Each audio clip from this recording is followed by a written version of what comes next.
Hi, I'm Steve Adubato. We are taping on the 17th of November. You'll see that information up on the screen. But we are joined right now by Dr. Jesse Wilt, Department Chair of Pulmonology, Critical Care, and Sleep Medicine at Summit Medical Group. Good to see you, Doctor. Good to see you, Steve. By the way, we're just making clear the reason Dr. Wilt's holding that microphone is to make sure our audio is good. But way more important than our audio right now, as we tape this program, the twindemic, flu season, COVID, going into 2021. What should most people or all of us be looking for and concerned about? So thankfully, most of the community here in New Jersey and around the country has prepared themselves for this season ahead. The steps we're taking to control COVID are one and the same with the steps we need to do to control flu. Keep that face covered, keep those hands clean, and maintain social distance.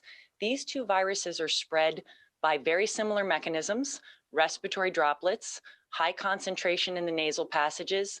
So that's why you hear people really making sure to tell patients and people around the state, get that mask up over your nose. This is where the virus spreads. In the event that you come into contact with a person or a surface that could be contaminated with either of these viruses, focusing on your hand hygiene, keeping the hands clean, sanitized, and away from the face are all the steps we need to take that are going to be the most effective steps, in addition to what most of New Jerseyans have pursued, is getting their flu shots. Do me a favor, pull that microphone a little closer as we keep talking, Dr. Wilt. Let me ask you this. We were joking that our kids at Seton Hall Prep, your son a senior, my son a junior, but you talked about how to wear the mask. At what point are we going to get to the point where virtually all Americans see the mask not as a political statement, but as a sign not just of protecting oneself, but as out of respect to others? No? We'll get there.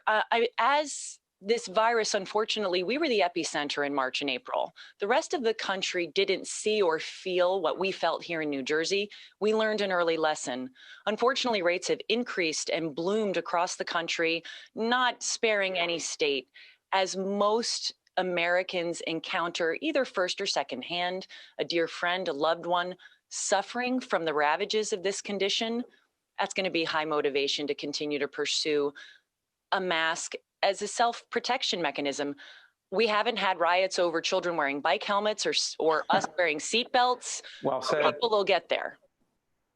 Let's talk protecting ourselves in terms of our mental health, our emotional and mental health. Exercise, critically important, correct? Yes, absolutely. We talk about the 5 elements of self-wellness that are beyond your pharmacy, beyond your prescriptions.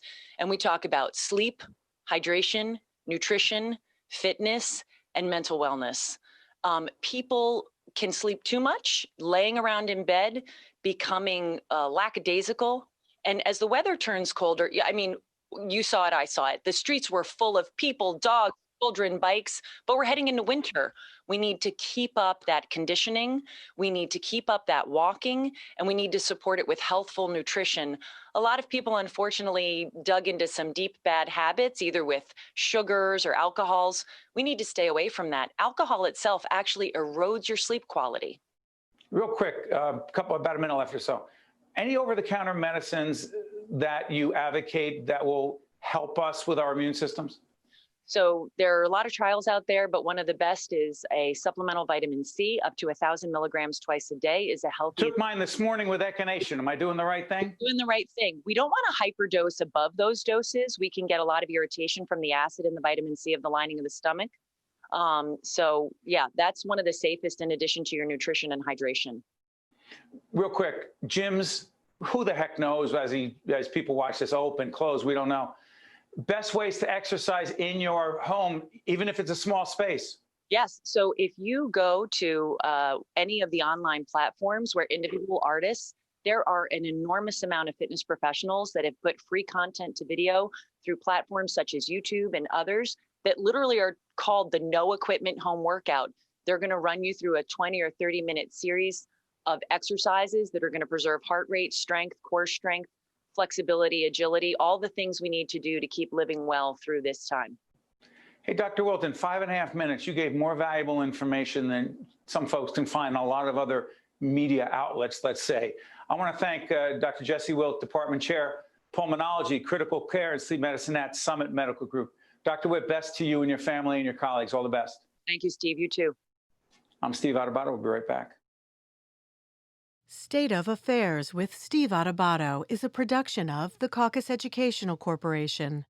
Funding has been provided by United Airlines, Fedway Associates, Inc., the Russell Berry Foundation, MD Advantage Insurance Company, the Robert Wood Johnson Foundation, the Northward Center, the Adler Aphasia Center, Johnson & Johnson, and by Caldwell University. Promotional support provided by the New Jersey Business and Industry Association and by AM 970 The Answer. Hi, I'm Governor Tom Kean. A dear friend of mine had aphasia, which is a language disorder that occurs from a brain injury or a stroke. It robs a person's ability to communicate, but it doesn't affect their intellect. Programs and services offered at the Adler Aphasia Center help to improve my friend's communication skills, as well as her self-confidence and quality of life. Most importantly, she was among people who understood her. If you or a loved one has been diagnosed with aphasia, there is hope.